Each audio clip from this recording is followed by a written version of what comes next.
Part 1. Boltzmann Brain.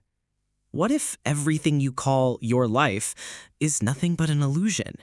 Not a dream, not a computer simulation, but you, just a brain floating in the cold vastness of the universe, suddenly blinking into existence, complete with fake memories, fake emotions, and even that bowl of noodles from breakfast was fake too? Sounds like science fiction? It's not. This is a real hypothesis from theoretical physics, and it's called the Boltzmann brain. You're sitting in your room. The fan is spinning overhead. Sunlight peeks through the curtains. You remember your name. You remember what you ate yesterday. You know this is your home. But there's one giant hole in that entire experience. Are you sure any of it is real? Physicists once believed the universe always moves from order to disorder. That's entropy. But if that's true, why are we living in such an orderly world? With a sun, with people, with thoughts, with beings asking questions like, what is consciousness? That's when a physicist named Boltzmann proposed a radical idea. Maybe you're not the product of billions of years of evolution. Maybe you're just a random blip in the chaos, like stirring a bowl of alphabet soup and accidentally spelling out, hello. Nobody meant to make it, it just happened. Now imagine this. Somewhere in the chaotic infinity of the universe, a brain spontaneously appears. It has all the memories of childhood, of friends, of morning coffee. It even thinks it's watching this video. But in reality, it has no body, no real past, no actual planet. It only thinks it ever lived. Here's the question. If your physical model of the universe predicts that fake brains like this are more common than real humans, then maybe, just maybe, the model is flawed. That's why scientists don't believe in Boltzmann brains. They use them as a warning sign. A good model of reality must explain why genuine life with structure, cause, and process is more likely, not less. Story: The mirror in the white room. A man wakes up in a white room. He remembers his name is Dung, 38 years old. He remembers working in marketing, having a girlfriend, getting laid off. There's a cup of coffee on the table, still hot. It smells real. There are birds chirping outside. Everything feels familiar. But when he opens the door, there's nothing. Just pitch black void. No city, no world, no people.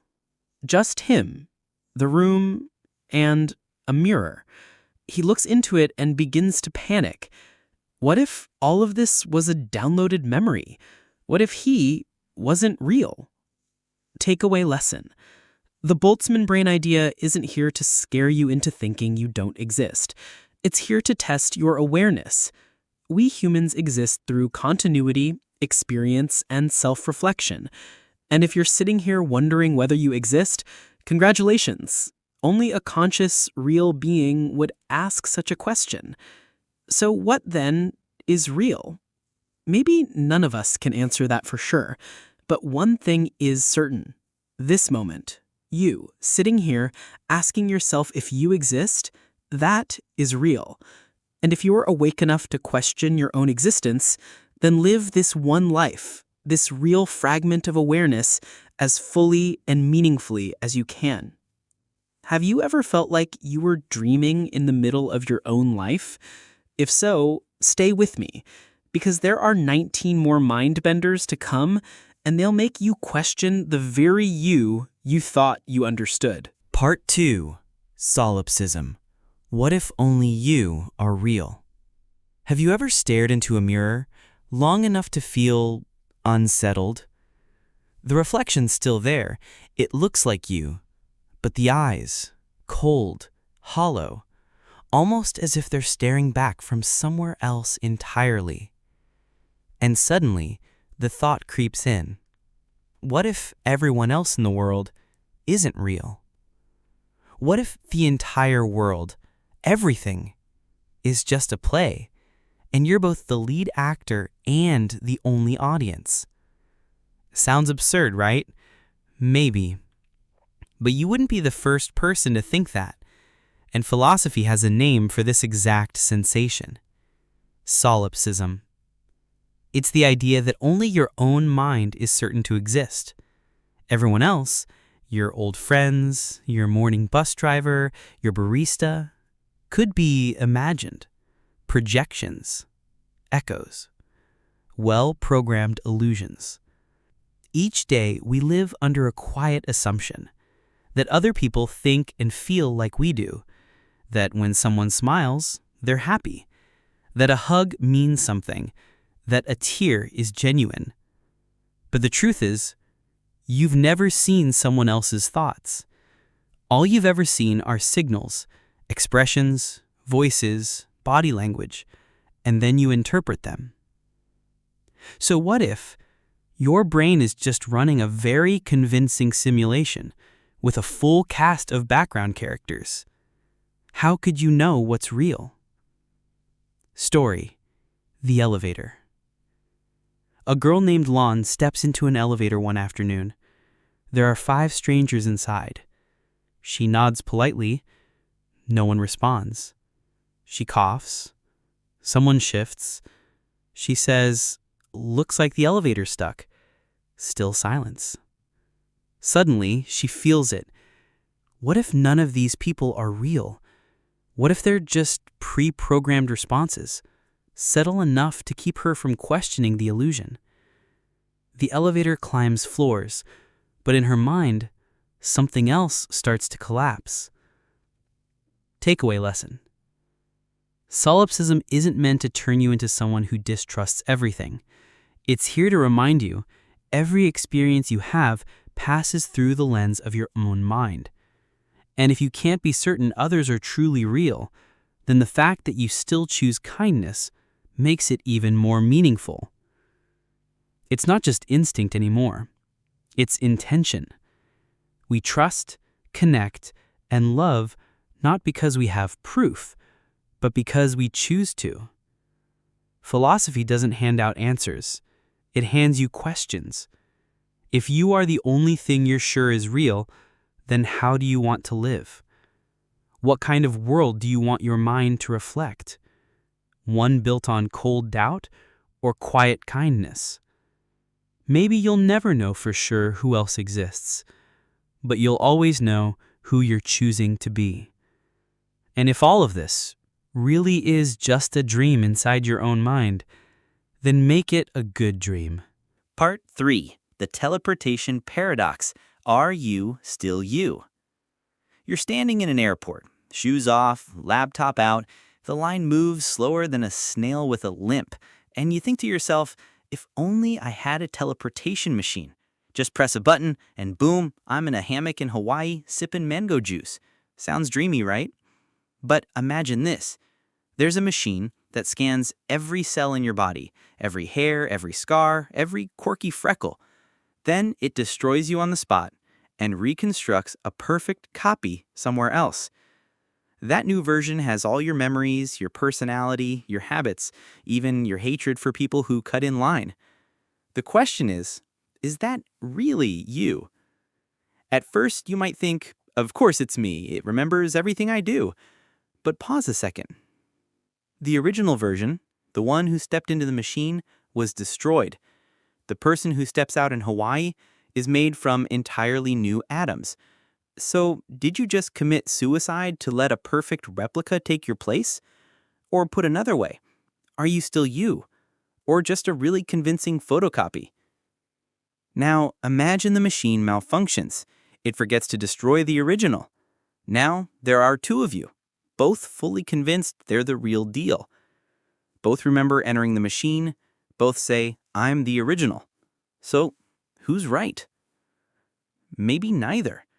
Or maybe both. Story: The man who was duplicated. A man named Min, 45 years old, single, a software engineer. He builds the world's first teleportation prototype and volunteers to test it himself. He steps in.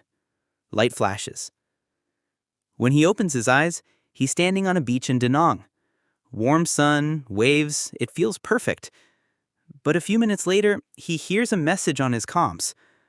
The original version wasn't destroyed. There are two of you now. Min stares at his hands. They feel real. But if the original is still alive, then what is he? A real person? Or just a copy that thinks it's the real one? Takeaway lesson. The teleportation paradox isn't just a sci-fi brain teaser. It's a window into a much deeper question. What actually makes you, you? Is it your body, your memories, your stream of consciousness? You go to sleep and wake up. You still feel like yourself. But if someone destroys your body and rebuilds you molecule by molecule, does the soul follow? We like to believe in a solid self, something fixed and unchanging. But in truth, your cells change constantly. Your thoughts, values, even your sense of identity shift over time. So are you still the person you were 5 years ago? Maybe the real question isn't about the machine. Maybe it's about how you define yourself. Do you believe in a you that endures? Or are you just a story in progress?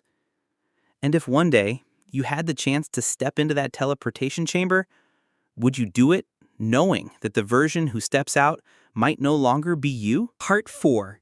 The Omnipotence Paradox. Can there be a power so great it can't lift itself? If you were all-powerful, you could do anything. Snap your fingers and create a galaxy, or erase existence with a single blink. But there's one deceptively simple question, just 10 words long, that can unravel the entire idea of omnipotence. Can an all-powerful being create a rock so heavy that even they cannot lift it? If the answer is no, then they're not all-powerful. If the answer is yes, and they can't lift it, then they're also not all-powerful. Either way, something breaks. Omnipotence seems to have a limit. Sounds like wordplay? It's not. This is a classic philosophical paradox, one that has haunted theologians and philosophers for centuries, because it points to something more unsettling than any monster: the internal contradictions inside the very idea of infinity. We grow up believing in omnipotent deities, beings who know all, can do all, never fail. But this paradox asks, is the very concept of omnipotence even logically sound? If someone can do everything, that must include being able to disable themselves. But if they're disabled, are they still omnipotent? Story: The Boy and the Monk. One day, a 10-year-old boy visits a monastery and asks the old monk, "Master, I heard the Buddha can do anything, so can he create a rock so heavy that even he can't lift it?" The monk smiles and says softly, "If you found a question that makes every teacher fall silent, perhaps you've just brushed against the edge of wisdom." That question isn't meant to be answered. It's meant to shatter the illusion that humans can understand everything. Takeaway lesson: the omnipotence paradox isn't there to deny the existence of gods or higher powers. It's a mirror, reflecting the limits of our own language and reasoning. Sometimes, the problem isn't the answer. The problem is the question itself. When you ask, "Can someone do everything?" you're already tangled in contradiction, because everything includes the illogical, the impossible, the self-defeating. It's like asking, "Can there be a square circle?" The question itself collapses. So if you've ever beat yourself up for not being able to do it all, remember this: even the idea of omnipotence can't escape logic. No one, not even an all-powerful being, can break the rules of paradox. Perhaps the greatest power isn't being able to do everything. It's knowing your limits and not being destroyed by them. Part 5. The Ship of Theseus. If you replace everything, are you still you?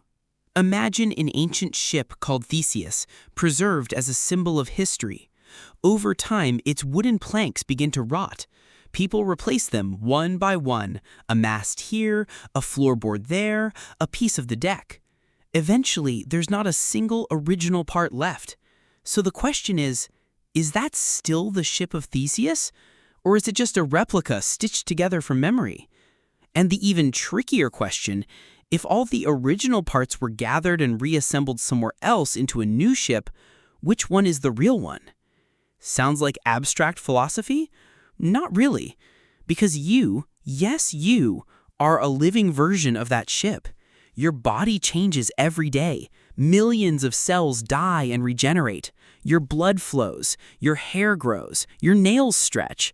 In fact, within a few years, your entire physical body has replaced itself atom by atom. Yet you still say, I am me. You still recognize your name, your loved ones, your sense of self. So what exactly holds you together? Not flesh, not cells, but something invisible, your awareness of self, the story you tell yourself every day. But what if that story changes too? Maybe 5 years ago you believed in A, now you stand firmly in B. You once loved someone so deeply you couldn't imagine life without them, then one day you watched them walk away with calm acceptance. You used to despise yourself, now you're learning to be kind. So, are you still you? Or are you someone entirely new, carrying the memories of someone who no longer exists? Some say, I'm not the same person I used to be. Others say I'm trying to find myself. But the harsher truth might be this. Maybe you were never a fixed thing to begin with. Maybe you are a process, a current, a constant flow. And the beautiful part is, because you are not fixed, you can choose who you want to become. The ship of Theseus doesn't matter because of old or new wood. It matters because of where it sails. And so do you. It doesn't matter how much you've changed. What matters is, where are you heading? If you've stumbled, failed, lived like someone you don't recognize anymore, it's okay. Because you can replace one plank, then another, then all of them. As long as you keep sailing toward the light. Part 6. Phantom limb. When something that no longer exists still sends you pain. A man loses his arm in an accident. Months later, he wakes up screaming in pain from fingers that no longer exist. He feels an itch he cannot scratch, a burn he cannot cool. His mind screams, his nerves fire. But the truth is clear. The arm is gone. Forever. This is what science calls a phantom limb. But this isn't just a medical phenomenon. This is a metaphor for life. Because you and I, we carry our own phantom limbs. A love that ended years ago, yet still haunts your chest at 3 a.m. A friendship that betrayed you, long severed, but you still replay every word. A dream you buried, but its ghost still knocks on your heart when the room goes quiet. You see, the body can lose something and still feel it. And the soul? It's worse. It can lose what never even existed. The future you imagined. The version of you that could have been. The closure you never got. Pain doesn't need presence. Memory is enough. And the cruelest thing? Sometimes the pain from what's gone hurts more than the pain when it was there. We think healing means erasing. But what if healing is learning to live with a presence that no longer exists and not let it own you? What if healing is learning to say, yes, it hurts, but I'm still here? Because here's the truth no one says out loud. Not every wound leaves a visible scar. Some walk through life bleeding inside, smiling outside, and calling it strength. Some carry limbs made of memory. And the worst part, no one else can see them. But that doesn't mean they're not real. You are allowed to miss something that no longer exists. You are allowed to hurt for something intangible. But you are also allowed to move forward even if the ghost walks beside you. Because pain is a visitor, not a landlord. It doesn't own you unless you let it. And if something still hurts even though it's gone, maybe that's just proof that it mattered. But you are still whole even if some parts of you are invisible. The phantom limb is not your weakness. It is your proof that you once lived, once risked, once cared, and that is not something to be ashamed of. Part 7. The Experience Machine. If you could live a perfect life inside a simulation, would you choose it? Imagine a machine. You lie down, close your eyes, and the moment you're plugged in, you wake up inside your dream life. Whatever you desire becomes real. You're rich, respected, loved, admired. You can become a world-famous artist, a beloved leader, a genius scientist. No pain, no heartbreak, no failure. Just endless, tailored happiness. The machine makes it all feel real. The tastes, the sounds, the emotions. You'd never know the difference. But here's the twist. It's not real. Your actual body is lying in a capsule, in a lab, unconscious for the rest of your life. Would you still do it?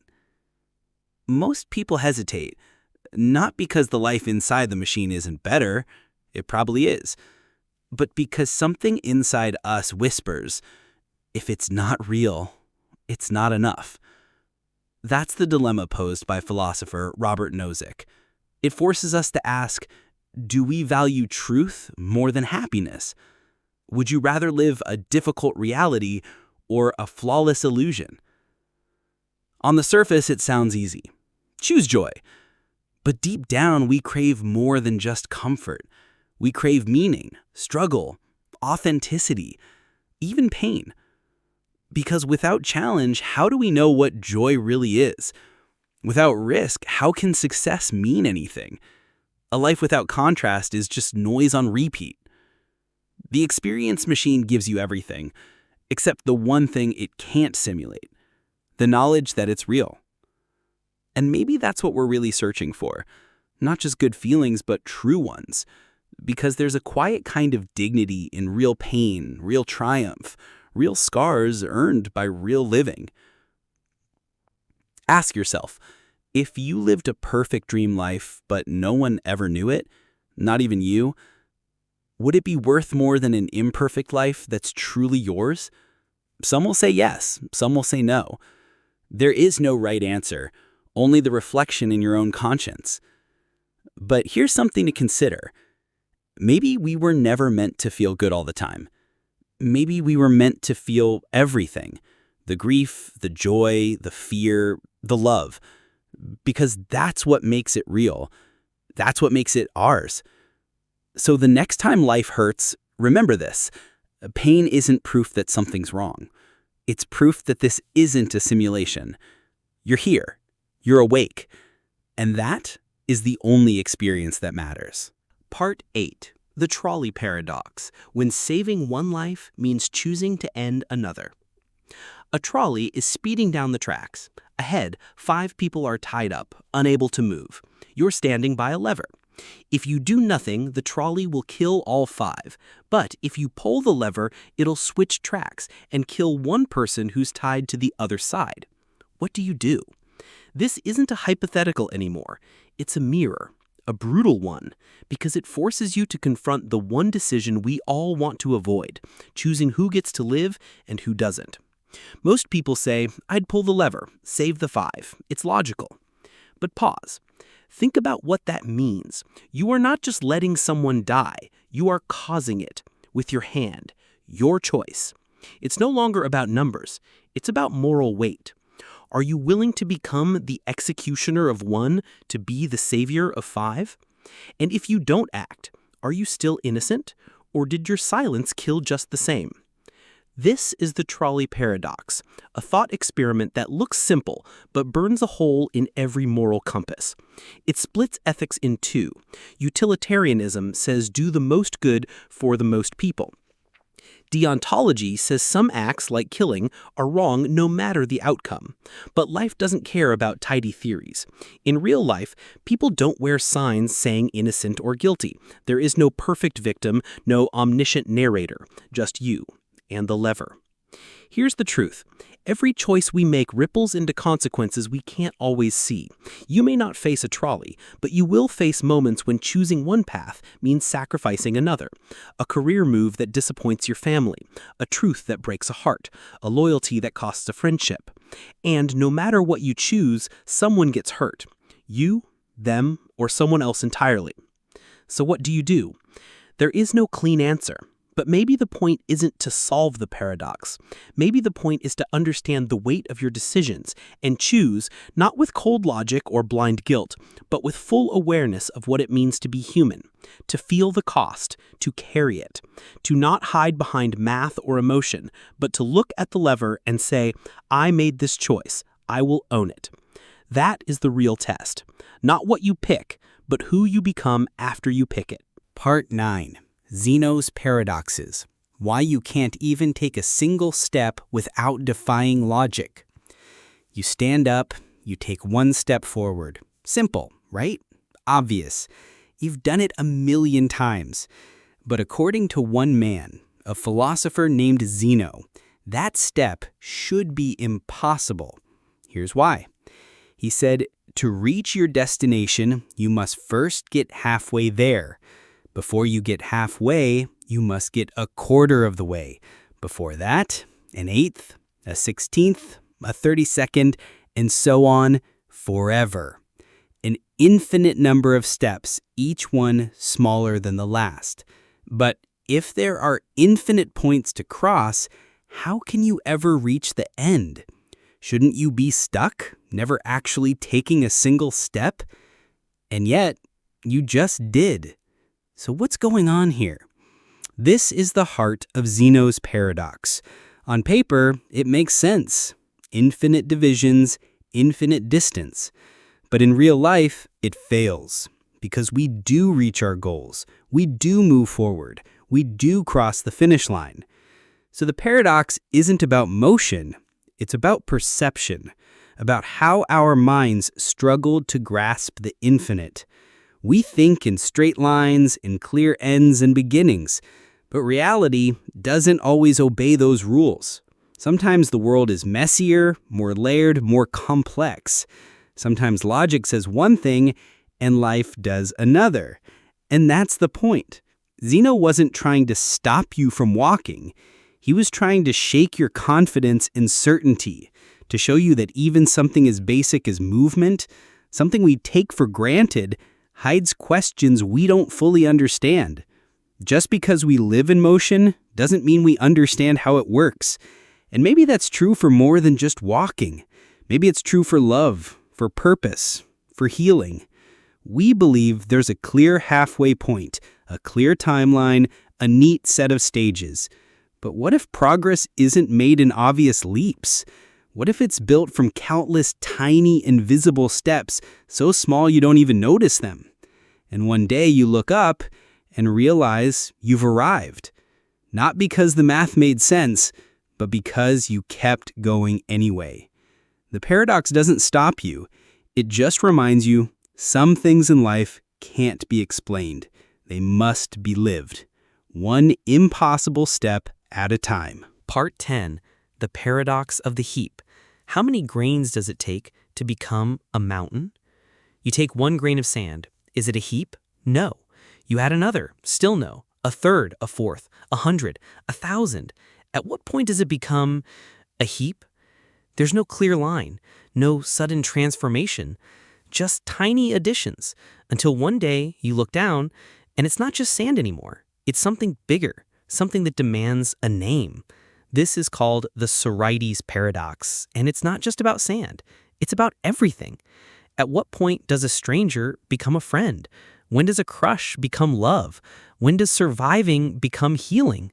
The lines are blurry, messy, undefined, and that terrifies us. We want labels, clear boundaries.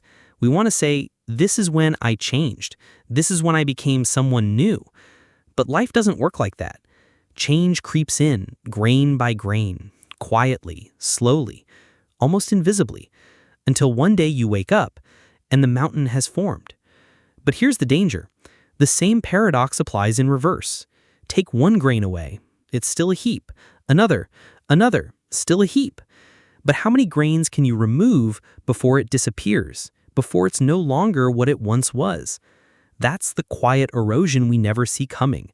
One ignored message, one skipped workout, one unspoken resentment. Nothing big on its own, just a single grain. But bit by bit, the structure weakens, and suddenly what once was strong is gone. The paradox of the heap teaches this. Small things matter. Because everything big, every collapse, every breakthrough, is built from tiny pieces stacked or lost over time. Your habits, your words, your choices, they may feel like nothing, but they're grains, and grains become mountains. Or they don't. That's up to you. So don't wait for the dramatic moment to declare that you've changed. Don't look for lightning. Instead, look at the grains you're adding or letting slip, because that's where life is happening, quietly, patiently, one choice at a time. Part 11. The Grandfather Paradox. If you went back in time and killed your grandfather, would you still exist? Imagine time travel is real. You step into the machine, punch in the date, decades before you were born, and find your grandfather as a young man. You follow him. You know what you're about to do. And then you do it. You end his life before he ever meets your grandmother. Now the question is simple. If your grandfather never lived long enough to have children, how were you ever born? And if you were never born, how did you go back in time to kill him? This is the grandfather paradox, one of the most disturbing, logic-breaking puzzles ever imagined. It isn't about murder. It's about contradiction, about causality folding in on itself like a snake eating its own tail. If you cause the past to change in a way that prevents your own existence, then you were never there to change the past. But if you were never there, then your grandfather lived and you were born, which means you were there, and around it goes. It's not just a sci-fi plot twist. It's a crack in the foundation of how we understand time. We like to believe the past is solid, that cause leads to effect, that everything lines up in a neat little chain. But this paradox laughs at that. It says, what if time isn't a line, but a loop? Or worse, a mess. Some argue there are branching timelines, that when you go back and change the past, you don't erase your own future, you create a new one, a new timeline, a new reality, one where you never existed, but something else unfolds instead. Others say time protects itself, that paradoxes can't happen because time simply won't allow them, that something, fate, physics, the universe, steps in to stop you before the contradiction begins. But here's where it gets personal. You may never travel through time, but you do revisit the past, in your mind, in your regrets, in your what ifs. You ask, what if I had chosen differently? What if I hadn't left? What if I spoke up or stayed silent or tried harder? You walk back through memories and try to rewrite history, but the past won't bend. And maybe that's the lesson. You can't change where you've been, but you can choose what it means. The real paradox isn't time, it's how we carry it. You are the product of every impossible thread, the mistakes, the miracles, the things that should have broken you but didn't. So don't try to erase the past, learn from it. And if the loop starts to haunt you, remember this, you're not here to fix the timeline, you're here to live forward. Part 12. The Paradox of Choice, when more options make us less free. Walk into a supermarket aisle and stare at the shelf. 200 types of cereal.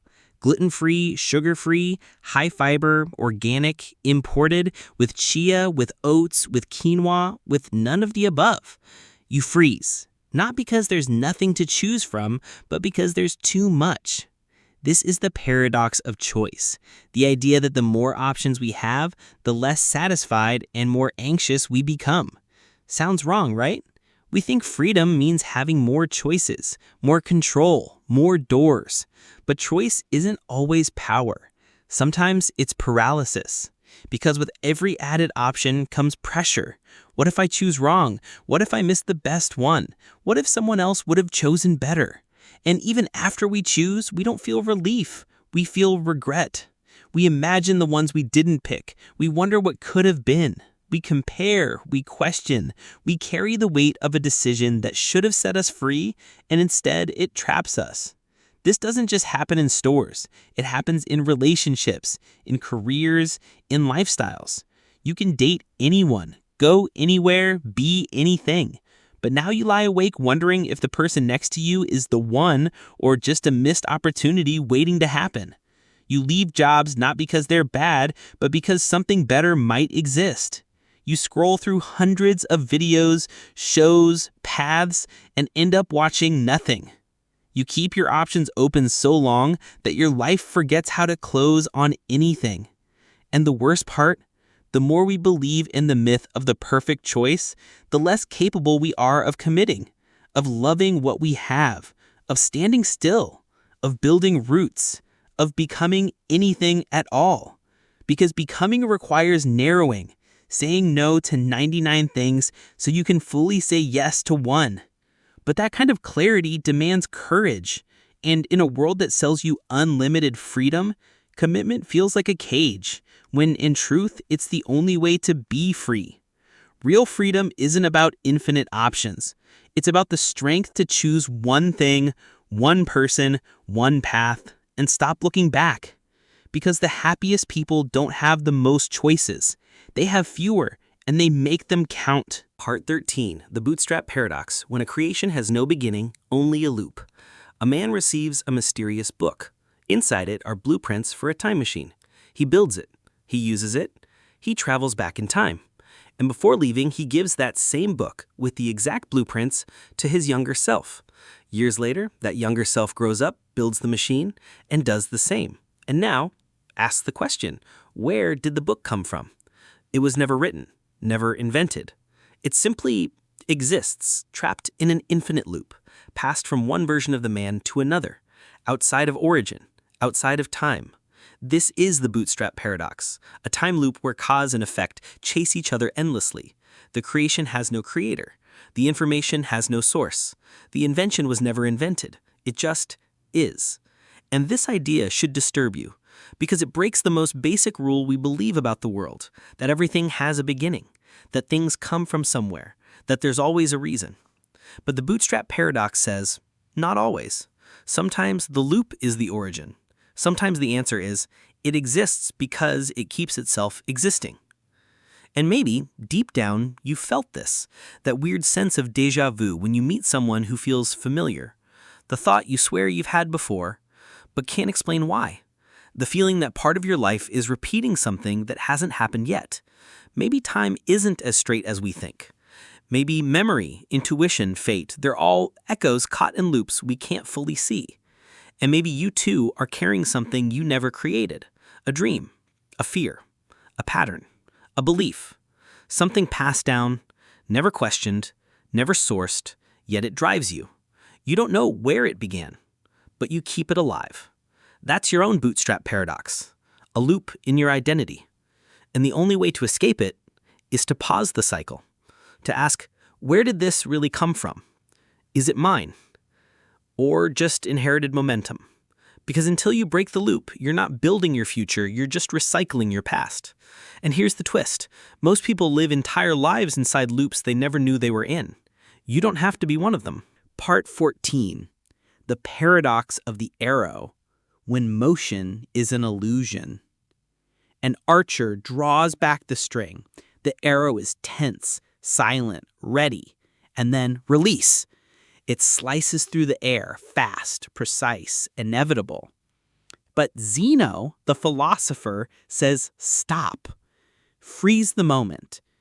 At any single instant in time, that arrow is not moving.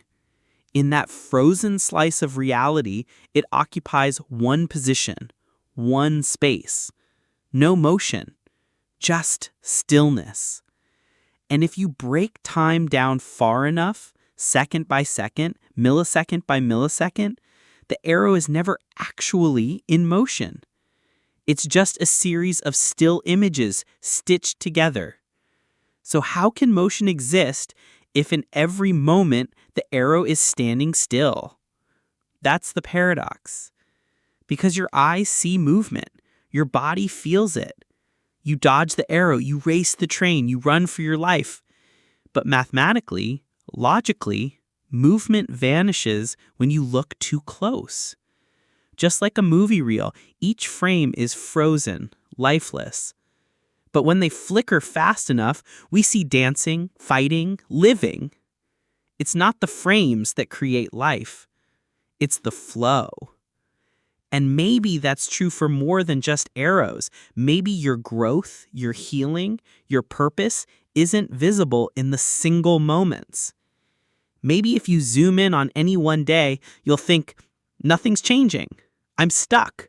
I'm not moving forward. But the paradox whispers, don't look too close. Because progress isn't visible in stillness. It's hidden in motion.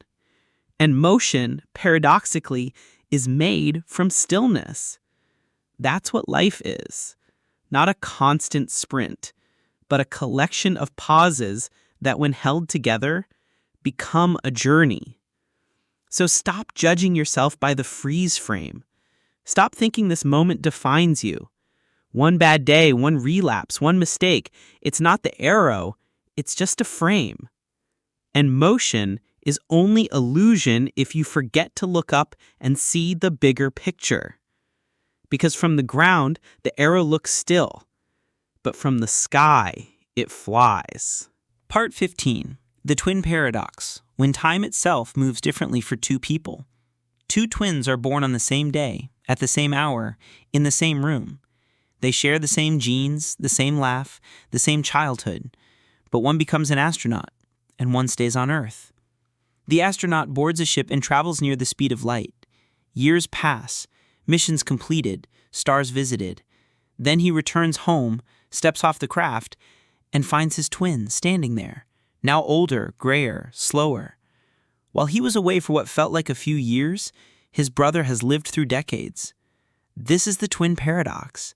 Not science fiction, not a trick, but the real consequence of Einstein's theory of relativity. That time doesn't pass the same for everyone.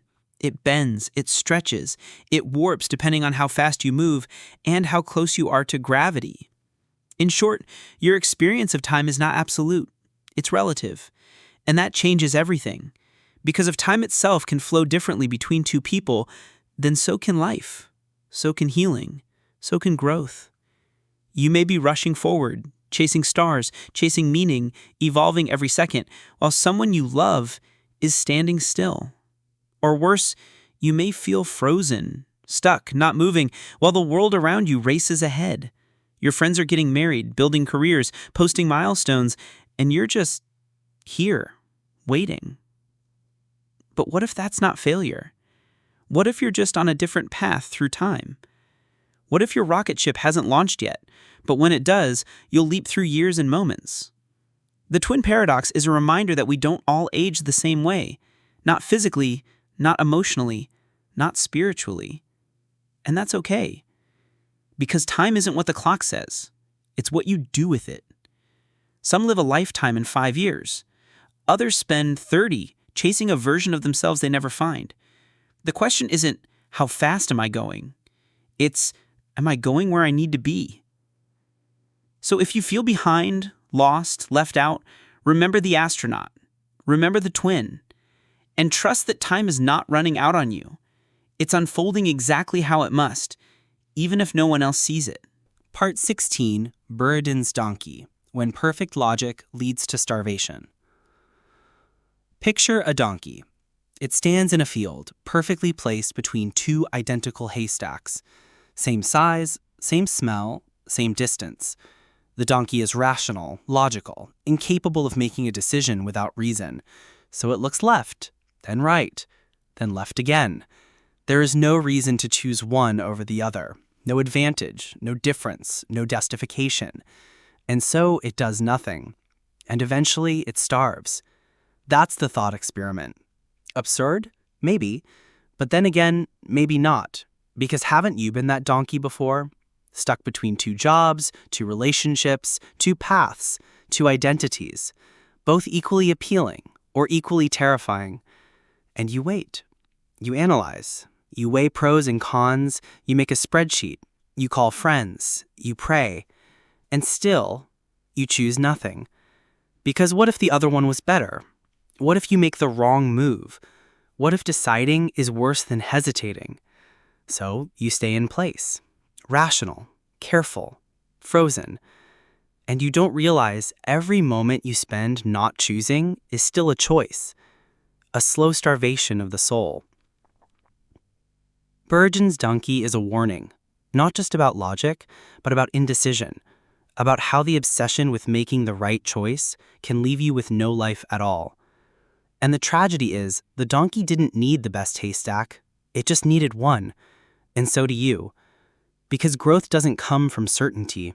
It comes from movement, from risk, from picking a direction and living fully into it, even if it's imperfect, even if the other haystack might have tasted sweeter. Because this isn't about hay, it's about action. It's about the human tendency to overthink ourselves into inaction, and about the brutal truth that waiting for perfect clarity often leaves us with nothing. So if you're standing still, torn between two lives, remember the donkey. And then pick one, not because it's perfect, but because you're alive, and aliveness demands motion. Part 17. The Paradox of Tolerance. Can a free society tolerate the intolerant? A society wants to be free. It believes in open dialogue, civil disagreement, and space for every voice, no matter how strange, unpopular, or offensive. Let everyone speak, it says, even the ones we disagree with. And so, it opens the door. It allows all views, even hateful ones, even voices that say, your kind don't belong here, even those who believe freedom itself should be crushed. And at first, it seems noble, inclusive, but then something happens. The intolerant voices grow louder. They gain ground. They use the very freedom they were granted to dismantle it, to silence others, to rise through fear, through threats, through violence. And by the time the tolerant society realizes what's happening, it's too late. The door it left open has become the path to its own destruction. This is the paradox of tolerance, first described by philosopher Karl Popper. And it forces us to ask, should a tolerant society tolerate intolerance? Because if it does, it risks annihilation. But if it doesn't, is it still tolerant? It's not just theoretical. History is full of moments where democracy voted itself into dictatorship, where free speech gave the megaphone to tyranny, where live and let live turned into obey or disappear. And today, the question still haunts us, online, in politics, in communities. How do we draw the line? Where do we say, this ends here? Because here's the uncomfortable truth. Freedom without limits becomes the weapon of those who despise freedom. The paradox doesn't mean we become tyrants. It means we protect the very foundation that makes tolerance possible. It means we recognize that not all ideas are harmless. Some are viruses, dressed in words, but designed to rot the system from within. So no, the answer isn't censorship out of fear, but it also isn't neutrality out of cowardice. The answer is clarity, courage, a spine. To say, you can believe what you want, but you can't use your belief to strip others of their right to exist. Tolerance is not weakness. It is strength, with boundaries, compassion, with teeth. And if you want a society that stays open, you must be brave enough to close the door when the wolves arrive wearing sheep's clothing. Part 18, The Liar Paradox. What happens when the truth says it's a lie? A man looks you in the eye and says, I am lying. Just that. No smile, no riddle, no trick. Just 5 words. And now your brain begins to itch. Because if he's lying, then what he just said is false, which means he's not lying. But if he's not lying, then what he said is true. So he is lying. But if he is lying, you see the trap. The sentence loops in on itself. It can't be true. It can't be false. It just spins endlessly. This is the liar paradox. It's old, ancient. Philosophers have been wrestling with it for over 2,000 years, and yet it still stings, because it takes the one thing we're supposed to trust, language, and turns it against itself. The moment truth tries to describe itself as false, the entire system collapses. Logic fails. The structure breaks. And here's the thing. This isn't just a brain game. It's a mirror. Because in real life, we meet people and parts of ourselves that speak in contradictions. People who say, "I'm not manipulative," as they twist the facts. "I don't care," but you hear the tremble in their voice. Or worse, voices in your own head whisper, "You're worthless." And you ask, "Says who?" And the voice replies, "Me." But if that voice is you, and it's wrong, then who's right? The liar paradox lives inside our insecurities. The self-doubt that says, "You'll never make it," but offers no evidence. The pride that says, "I'm always honest," while hiding secrets.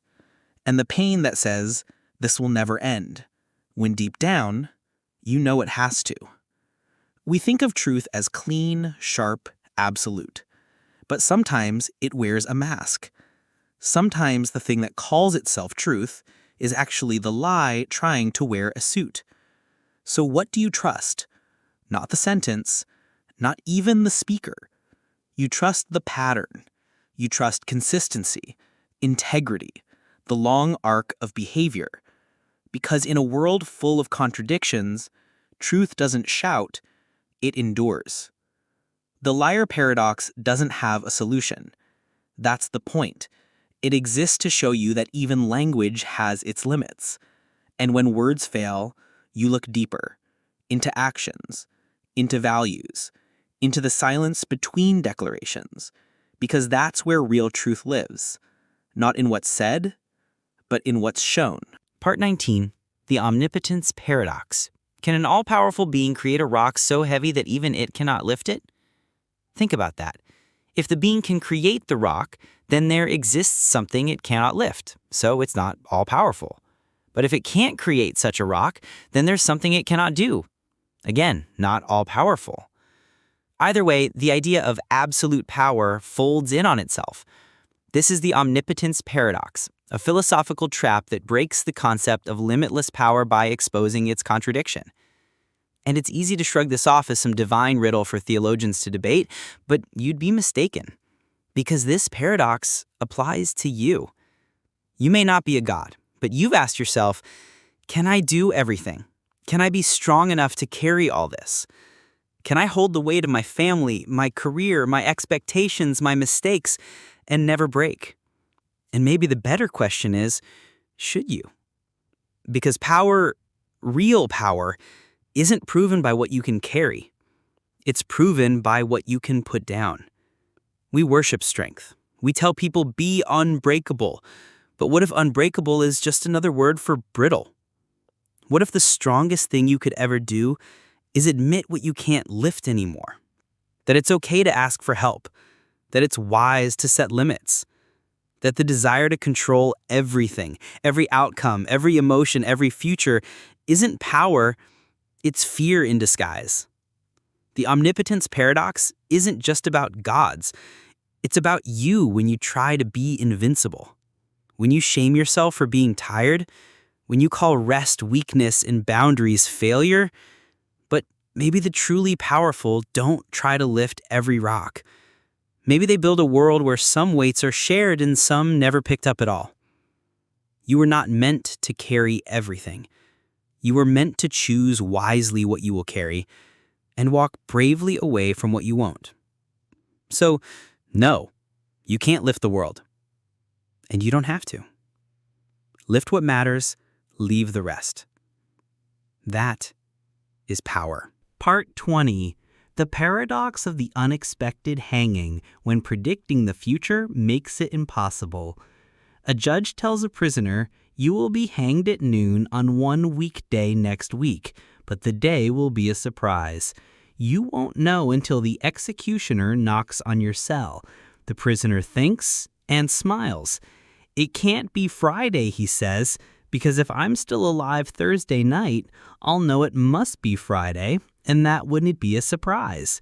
So it can't be Friday, he continues, and if Friday's ruled out, then it also can't be Thursday, because if I'm alive on Wednesday night and Friday's impossible, then Thursday would be the only option left, so it wouldn't be a surprise either.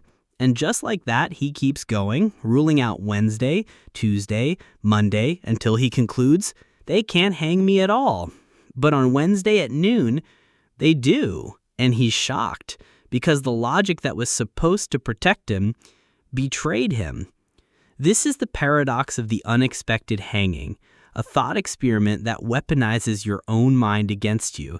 It breaks the link between logic and reality. It reveals a terrifying truth. Even perfect reasoning can lead to false expectations. Why? Because some events break logic by hiding inside it. Because the moment you believe the future can be calculated, you've already lost to it. And that isn't just about hangings, it's about life.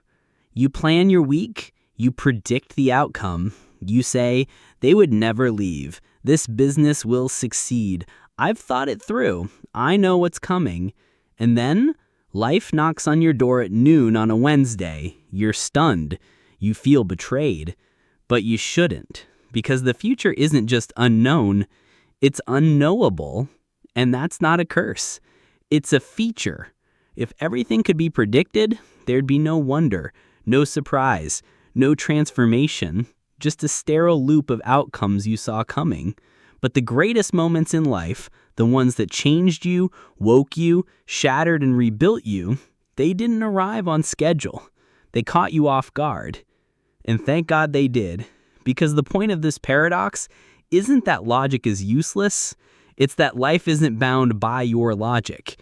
And your job isn't to solve the future, it's to show up for it, even when it doesn't make sense. Especially when it doesn't make sense. Part 21. The brain in a vat. What if everything you know is a simulation? Imagine this. You have no body, no arms, no legs, no face, no breath. You are just a brain, suspended in fluid, floating inside a glass vat, kept alive by wires, fed by electrical impulses and an ultra-sophisticated simulation system. Everything you see, hear, touch, smell, taste, it's all just signals. Synthetic input being fed into your brain.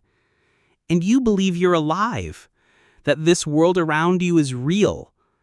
But what if everything you know, every sky you stared at, every face you've loved, every tear you've shed, is just code?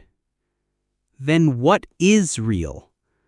And how can you ever be sure you're not that brain in the vat? This isn't a joke. It's one of the most famous philosophical thought experiments, the brain in the vat. And it's terrifying, because it forces you to ask a simple but brutal question. Can you trust anything you feel? You think you're sitting in a chair, but what if the sensation of sitting is just a signal? You think you're hearing my voice, but what if this voice is just a stream of data? Everything suddenly becomes uncertain. And then you realize every bit of human knowledge, everything we call truth, is based on subjective perception. But what if that perception is fake? What if the entire world is a well-designed illusion, crafted so precisely you'd never doubt it? Some people say, that's ridiculous. Of course this world is real. But remember, if you were the brain in the vat, you'd say the exact same thing. Your conviction would be part of the illusion, a beautifully coded defense mechanism. And then the scarier idea creeps in. Even if this isn't true, even if you are living in a real world, the fact that it could be true means you'll never be fully sure again. But this isn't meant to paralyze you. It's an invitation to wake up, to realize that whether this world is real or simulated, you still have to live in it. That maybe the question isn't, is this real? Maybe the better question is, how am I living in what I believe is real? Because even if this is just an illusion, it's you who decides whether or not it has meaning. Part 22. The Ship of Theseus. If everything changes, are you still you?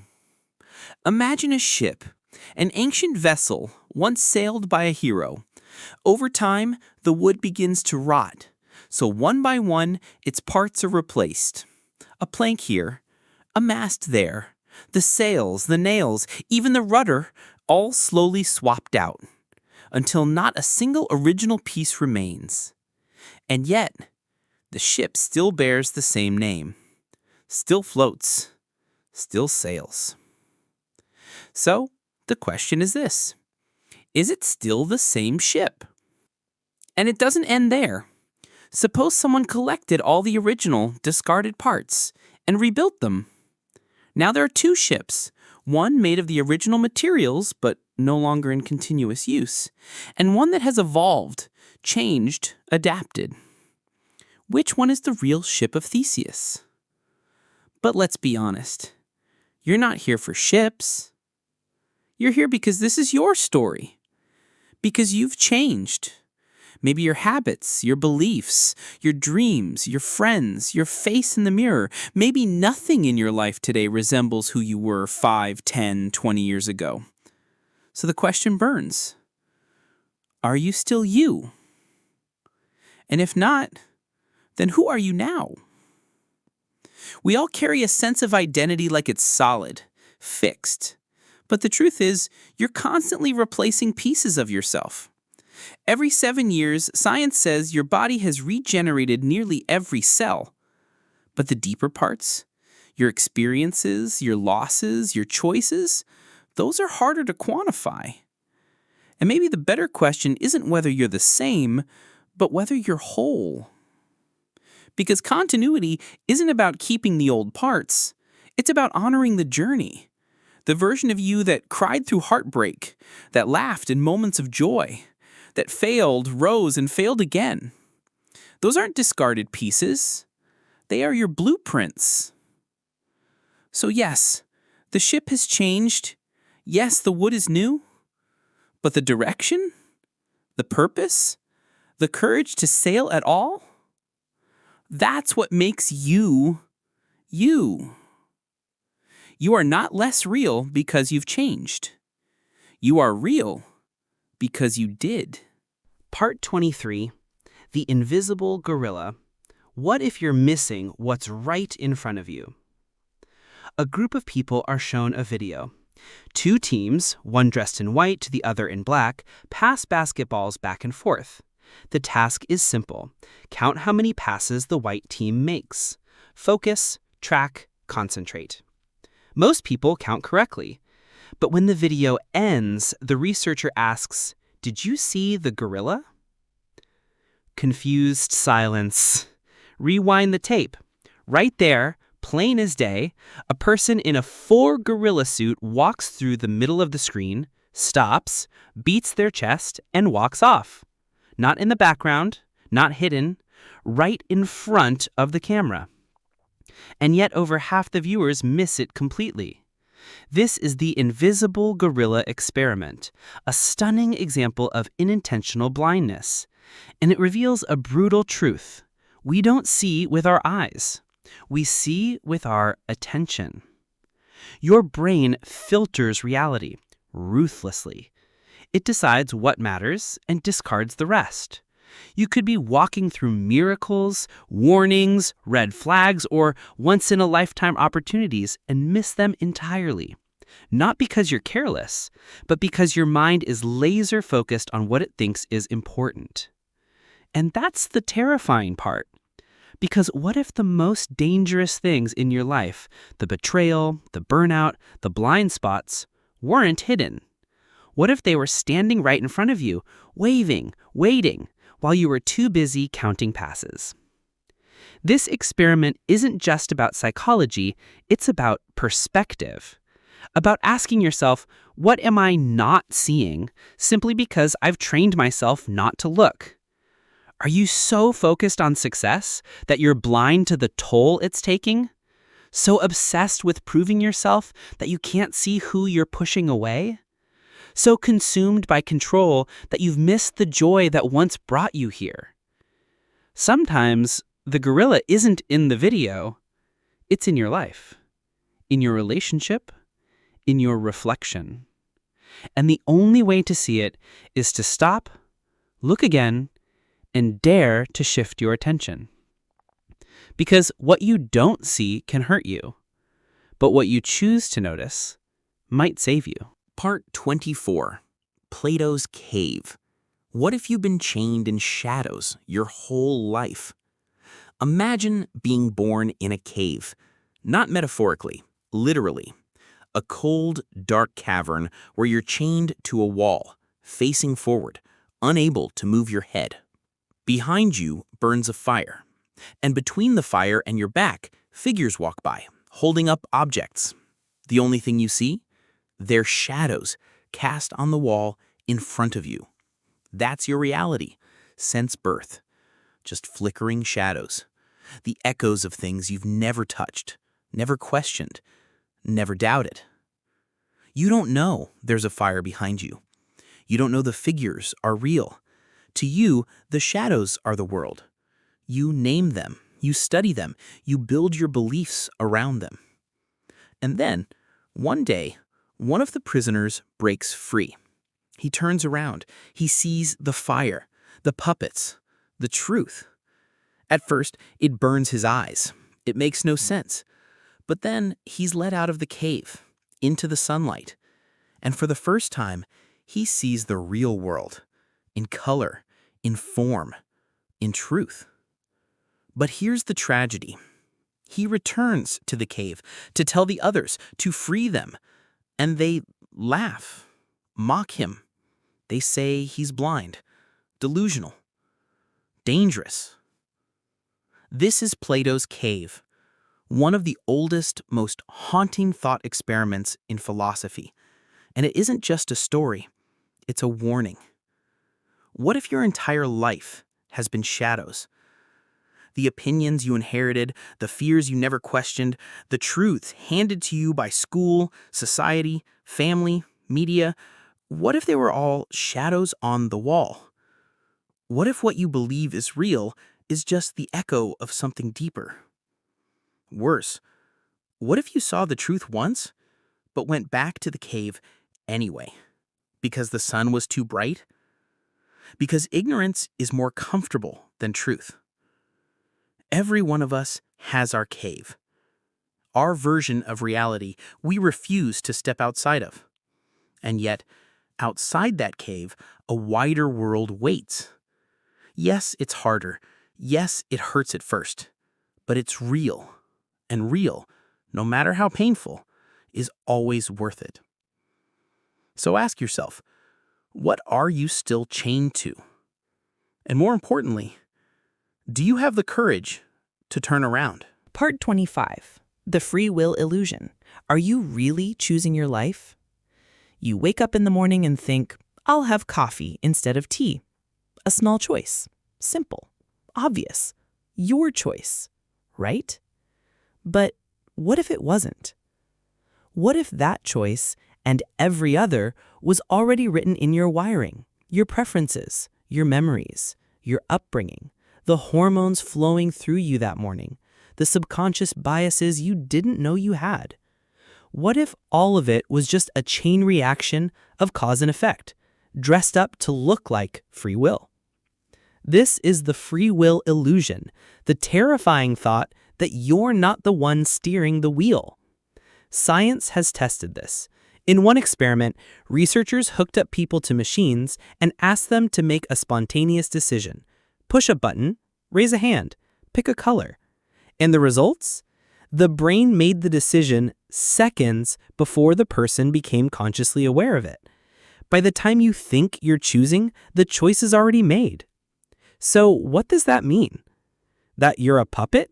That everything, from your breakfast to your biggest life decisions, was just inevitability dressed up in confidence? Maybe. Or maybe it means something else. Maybe free will doesn't exist the way we imagined, as total freedom, absolute autonomy. Maybe it's not about making any choice, but about recognizing the tiny space between stimulus and response, and deciding what to do with that space. Maybe you weren't free to choose your childhood, your genetics, your traumas, but you are free to respond now, free to rewrite, to disrupt the pattern, to pause. And that space, however small, is sacred. Because here's the truth. You may not control the first thought, but you can challenge the second. You may not have picked the cards, but you can choose how to play them. Free will isn't the absence of structure. It's the courage to transcend it. So no, you may not be as free as you think, but you are freer than you fear. And in a world that tries to write your story before you even speak, that is power. Part 26. The Experience Machine. If a machine could make you perfectly happy forever, would you step in? You walk into a lab. The scientist smiles and points to a sleek, glowing pod. This, she says, is the Experience Machine. Plug into it and you will live the perfect life.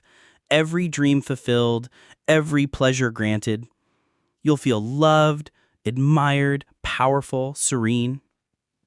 It will seem completely real, and you'll never know it's not. She pauses.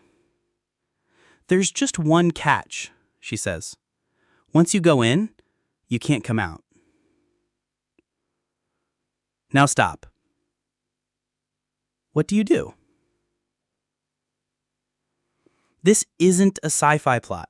It's a real question posed by philosopher Robert Nozick. And it tears right through your idea of happiness, because if all you want is to feel good, then why hesitate?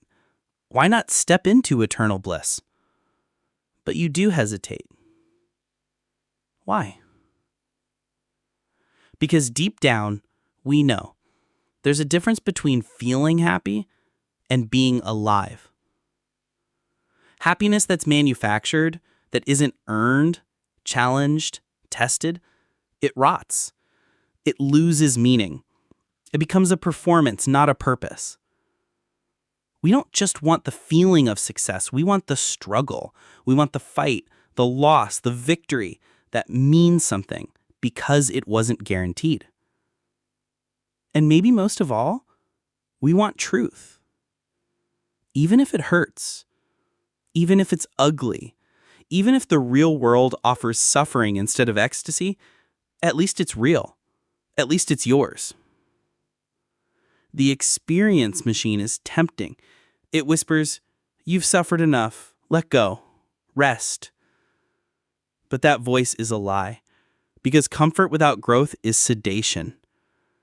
Pleasure without meaning is noise, and freedom without truth is a cage dressed in velvet. So ask yourself, do you live to feel good, or do you live to live well? Because life isn't measured by how perfect it looks. It's measured by how real you're willing to let it be. Messy, uncertain, honest. And that's something no machine can ever replicate. Part 27. The Trolley Problem. Would you kill one person to save 5? You're standing next to a railway track. Up ahead, 5 people are tied to the rails. A trolley is speeding toward them, brakes failed. You can't warn them, you can't untie them, but beside you is a lever. If you pull it, the trolley will switch tracks, where only one person is tied down. 5 will die, or 1 will die. And you have 10 seconds to choose. What do you do? This is the trolley problem, a thought experiment in ethics. And on the surface, the math is simple. 5 lives versus 1. Easy, right? Until your hand touches the lever. Because now it's not a number, it's a choice. It's your choice. You're not just letting one person die, you're killing them. Deliberately. Consciously. And that weight is different. Heavier. You start to wonder, is it worse to act and kill one, or to do nothing and let 5 die? And what if the one person is your child, or your friend, or a stranger who's innocent while the 5 are criminals? Suddenly, it's not about math. It's about morality, about responsibility, about the unbearable burden of playing God in a world that rarely offers clean answers. Here's the truth no one wants to say. Sometimes there is no right choice, only a cost you must carry. And maybe that's what makes this problem so painful. Not because it's unrealistic, but because life is the trolley problem. Every day you make decisions with ripple effects. Who you promote, who you help, who you ignore, what you stand up for, what you turn away from. You pull levers, or you don't. And either way, someone pays. So the real question isn't just what you do, it's can you live with the consequence of either? Because in the end, morality isn't about never causing harm. It's about having the courage to see the harm and the conscience to carry it. Part 28. The Paradox of Choice, when more options make us miserable. You walk into a store to buy toothpaste. That's all. One simple item. But the shelf greets you like a wall of chaos. Whitening, enamel repair, organic, extra mint, no mint, charcoal, coconut. 4 dozen variations, all shouting, "Pick me." And suddenly, your brain freezes. You stand there, overwhelmed, questioning everything.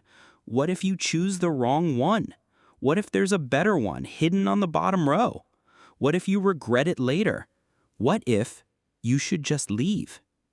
This is the paradox of choice. The idea that while freedom is good, too much freedom paralyzes. Because choice isn't just a door, it's a responsibility. And in a world that worships more, we forget the hidden cost, anxiety, doubt, and regret. You see it in dating, endless profiles to swipe, yet no one to trust. In careers, so many options you're afraid to commit to any. In life paths, in identities, in goals. You chase the illusion of the perfect choice and end up making none. Because every option you take feels like betraying the 100 you didn't. And here's the worst part. Even when you do choose, you're less happy. Because now you wonder, was that really the best? Could I have done better? Freedom becomes a trap disguised as liberation. But there's a way out. The answer isn't fewer choices. It's deeper decisions. You choose once and own it. You accept the trade-off. You say, this is the toothpaste. This is the career. This is the person I love. This is the life I'm building. Not because it's perfect, but because it's yours. Peace doesn't come from having everything. It comes from knowing what matters and having the strength to ignore the rest. So next time you stand in front of a wall of options, don't ask, what's the best? Ask, what's enough? And then walk forward. Part 29. The No-Self Doctrine. If there's no you, who's thinking right now? You wake up in the morning and think, this is me, this is my life, my thoughts, my plans. But pause. What exactly is this me you're referring to? Is it your body, That changes. Is it your face? That ages. Your memories, they fade. Your emotions, they rise and fall like storms. Your beliefs, those evolve too. Strip all of that away, what's left? This is the no-self doctrine, a core idea in Buddhist philosophy, now echoed by modern neuroscience. It says, there is no fixed self, no eternal identity, no central I watching from inside, just sensations, thoughts, streams of consciousness, events that arise and pass. And the one clinging to all of it, that's just another thought too. It sounds terrifying. If there's no me, who's in charge? Who's making decisions? Who's listening to this? But maybe that fear is a clue, because we've been trained to hold on to a self like a life raft, something solid to define, protect, promote. But what if the raft is the thing dragging us under? What if the obsession with self, my story, my pain, my importance, is the root of anxiety itself? Because think about it. The one who's afraid of failure is the self. The one who needs to prove, compare, win is the self.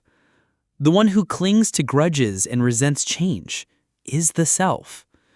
But when the self dissolves, even for a moment, what's left? Peace, flow, freedom. Not the kind of freedom that lets you do whatever you want, but the deeper kind, the kind that no longer needs to constantly defend a story called me. This doesn't mean you disappear.